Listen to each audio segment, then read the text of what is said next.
Hello friend, welcome to my YouTube channel. आज का video है ये मनोबल, लोक प्रशासन में मनोबल अर्थ और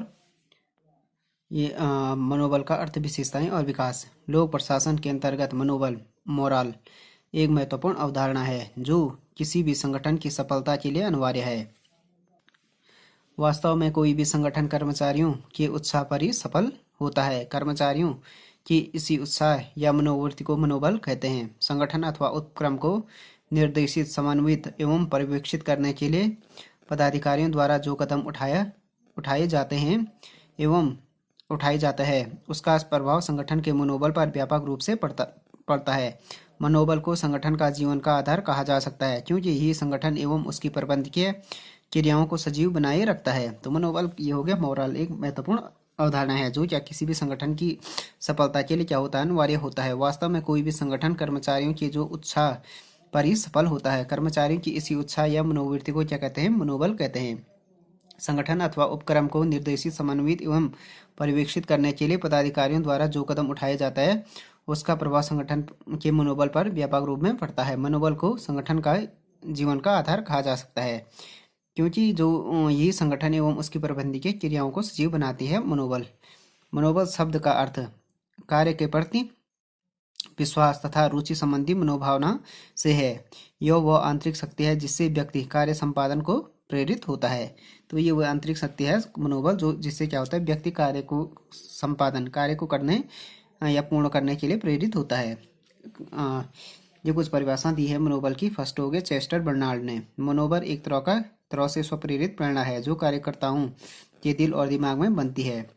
जेम्स डी मू ने। मनोबल मनोवैज्ञानिक गुणों का योग है जिसमें साहस, पौरुष, निश्चय,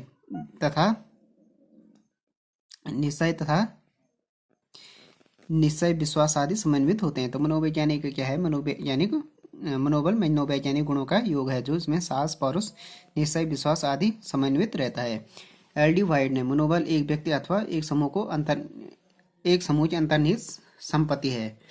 मनोबल की उपयुक्त परिभाषाओं के अध्ययन से स्पष्ट है कि इसका स्वरूप व्यक्ति एवं सामूहिक दोनों ही हो सकता है। उत्साह, अनुभूति और साहस का दूसरा नाम भी मनोबल है तथा यह संगठन से जुड़े व्यक्ति को भक्ति, विश्वास, स्वाभिमान और ललक का प्रतीक भी है। अब हो गया मनोबल की विशेषताएं। मनोबल की निम्नलिखित विशेषताएं दृष्टिगोचर होती हैं। फर्स्ट हो गया व्यक्तिगत एवं सामूहिक रूप। मनोबल का दोहरा स्वरूप हो सकता है, व्यक्तिगत एवं सामूहिक। जब कोई कर्मचारी अपने संगठन के प्रति ईमानदारी और संगठन के कार्यों के प्रति तत्परता व्यक्तिगत रूप से रखता है तो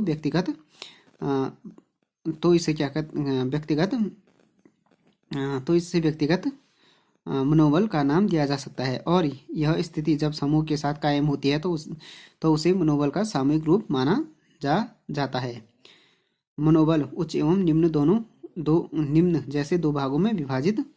मनोबल को दो भागों में विभाजित किया जा सकता है। यदि संगठन में सामूहिक मनोबल कायम होगा तो संगठन अपने लक्ष्य को तुरंत प्राप्त करेगा तथा उसके कार्यों में ईमानदारी और सक्रियता दृष्टिगोचर होगी। तो ऐसी स्थिति को उच्च मनोबल की स्थिति कहेंगे। उच्च मनोबल का परिणाम होगा कर्मचारियों के द्वारा अधिक परिश्रम, कर्मचारियों में आत्मगौरव तथा आत्मसम्मान का विकास, मानव भक्ति का अधिकतम उपयोग, सहयोग की भावना का विकास, नियोक्ता और कर्मचारियों में सौहार्दपूर्ण संबंधों की स्थापना, कर्मचारियों में अनुशासन के प्रति झुकाव, कर्मचारियों में सृजनात्मक सहयोग की भावना का विकास आदि।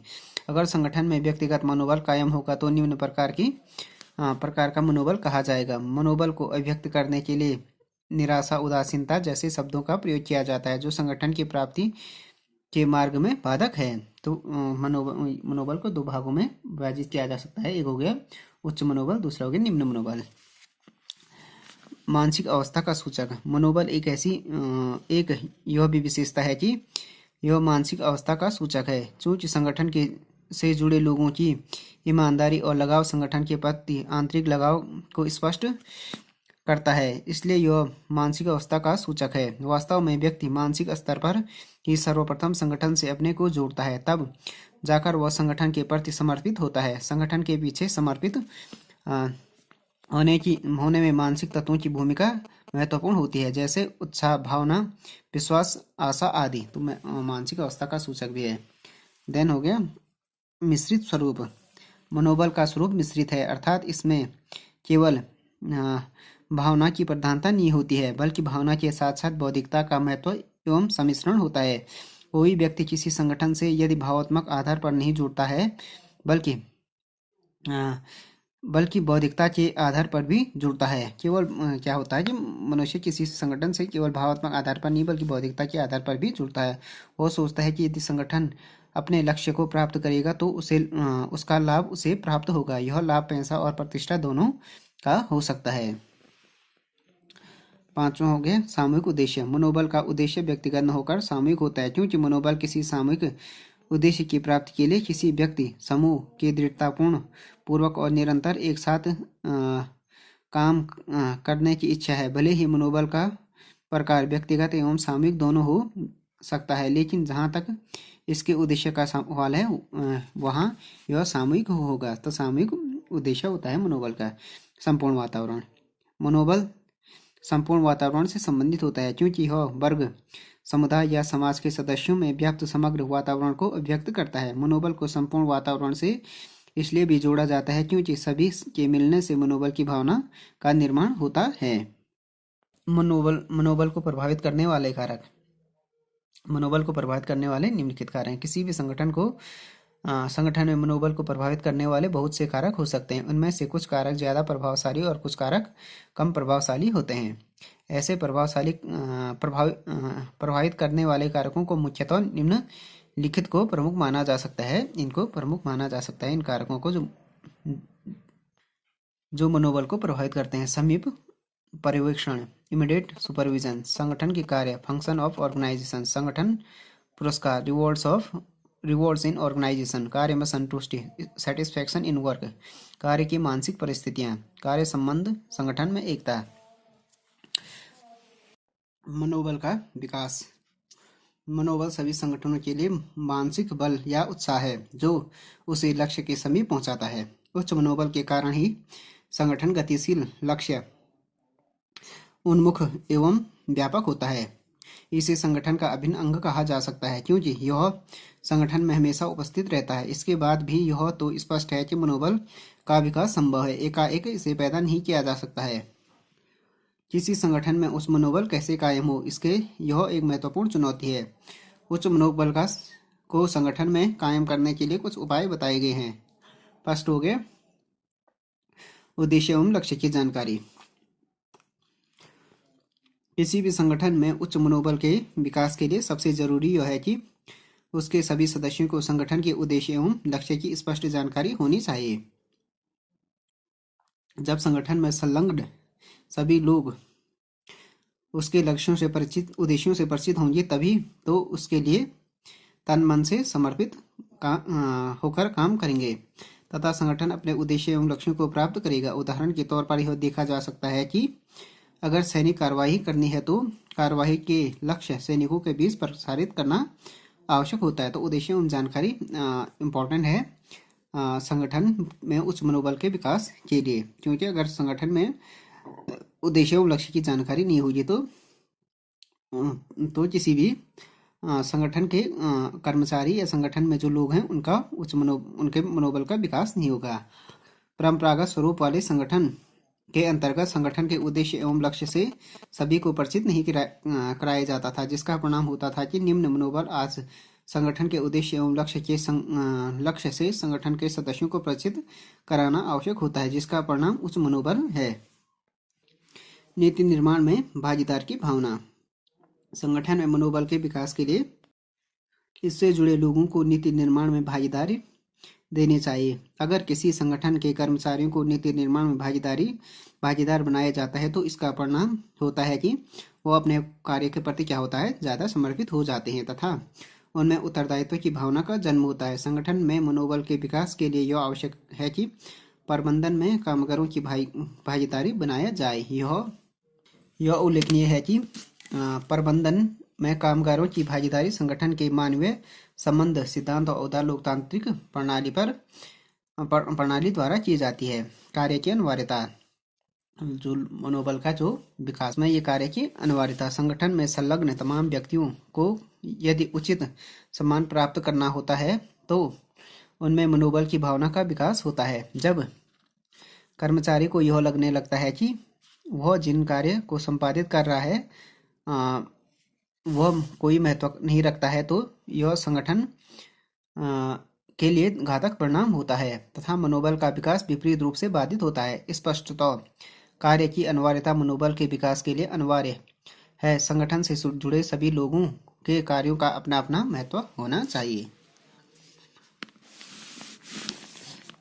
संगठन के उच्चस्थ पदों में विश्वास। मनोबल के विकास के लिए यह आवश्यक है कि संगठन के उच्चस्थ पदों की ईमानदारी, कार्यनिष्ठा एवं निष्पक्षता में सभी संलग्न कर्मचारियों को विश्वास होना चाहिए।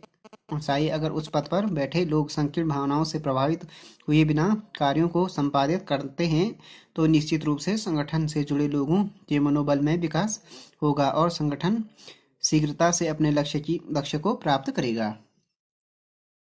हो गया 5 हो गया भावात्मक विकास। संगठन में मनोबल के विकास के लिए कर्मचारियों का भावात्मक विकास आवश्यक है। इसके लिए यह आवश्यक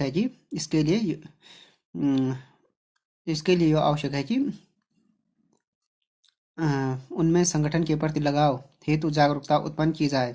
जब संगठन के द्वारा कर्मचारियों के हितों में सक्रिय रहा जाएगा और सहानुभूति रखी जाएगी तो निश्चित रूप से कर्मचारियों का भावात्मक विकास होगा तथा कर्मचारी संगठन को भावात्मक रूप से अपना मानकर उसके लिए तन मन से काम करेंगे।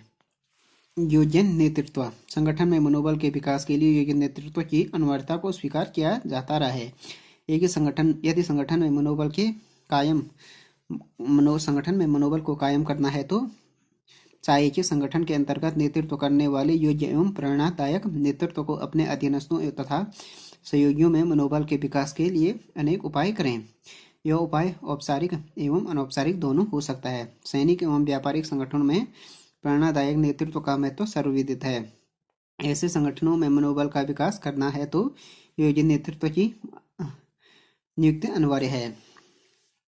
कार्य की उचित दशाएं। संगठन में मनोबल के विकास के लिए कार्य की उचित दशाएं भी आवश्यक हैं। कर्मचारी संगठन के प्रति ईमानदार रहें, इसके लिए कार्य प्रणाली सुनिश्चित व व्यवस्थित तो होनी चाहिए। साथ ही साथ कार्य की दशाएं भी मानवोचित व न्यायपूर्ण होनी चाहिए। तो कार्य की उचित दशाएं भी आवश्यक है मनोबल के विकास के लिए। वेतन व बोनस की समस्या बोनस वेतन एवं बोनस की व्यवस्था है। संगठन में कर्मचारियों के मनोबल विकास के लिए उचित वेतन एवं समय समय पर पद के अनुसार बोनस वितरण भी आवश्यक है। कर्मचारियों को उतना वेतन अवश्य मिलना चाहिए कि वो अपने परिवार को बेहतर ढंग से देखभाल कर सकें, क्योंकि पारिवारिक शांति के बाद ही व्यक्ति संगठन से पूर्णतः जुड़ सकता है। पदोन्नति के अवसर। संगठन में कर्मचारियों के मनोबल के विकास हेतु योग्य लोगों को पदोन्नति की व्यवस्था भी होनी चाहिए। अगर संगठन के द्वारा योग्यता और कभी कभी वरीयता के आधार पर पदोन्नति दी जाती रहेगी तो योग्य लोग संगठन से जुड़े रहेंगे और उनमें मनोबल का विकास होगा। तो मनोबल के विकास के लिए पदोन्नति भी आवश्यक है। मनोबल को प्रभावित करने वाले बनाने वाले कारण। संगठन की सफलता व सक्रियता में मनोबल की अनिवार्यता सर्वविदित है, परंतु एक संगठन में मनोबल की मात्रा कितनी है इसे मापने के लिए कोई प्रत्यक्ष और पूर्ण साधन नहीं है। इसके बाद भी मनोबल के स्तर के संबंध में एक अनुमान लगाया जा सकता है कि संगठन के कर्मचारी में मनोबल का स्तर संगठन की व्यवहार उपलब्धि पर लगाया जा सकता है। साथ ही सर्वेक्षण के माध्यम से ऐसा किया जा सकता है। संगठन की गतिशीलता, गतिहीनता और अप्रभावकारिता के पीछे मनोबल का नहीं होना महत्वपूर्ण होता है। मनोबल को प्रभावहीन बनाने में मीडिया की नकारात्मक भूमिका को भी एक कारण के रूप में स्वीकार किया जाता है। जब किसी संगठन को मीडिया द्वारा प्रसारित किया जाता है तो उसे संगठन में संलग्न व्यक्ति के मनोबल का पतन होने लगता है। स्पष्टतः मनोबल को कायम रखने के लिए तथा उसके विकास के लिए मीडिया की सकारात्मक भूमिका होनी चाहिए, नकारात्मक नहीं। तो फ्रेंड्स, ये वीडियो हो गया मनोबल का अर्थ, विशेषताएं और विकास के बारे में हो गया video. Thanks for watching this video. If you like this video please subscribe my channel and like, share and comment on this video.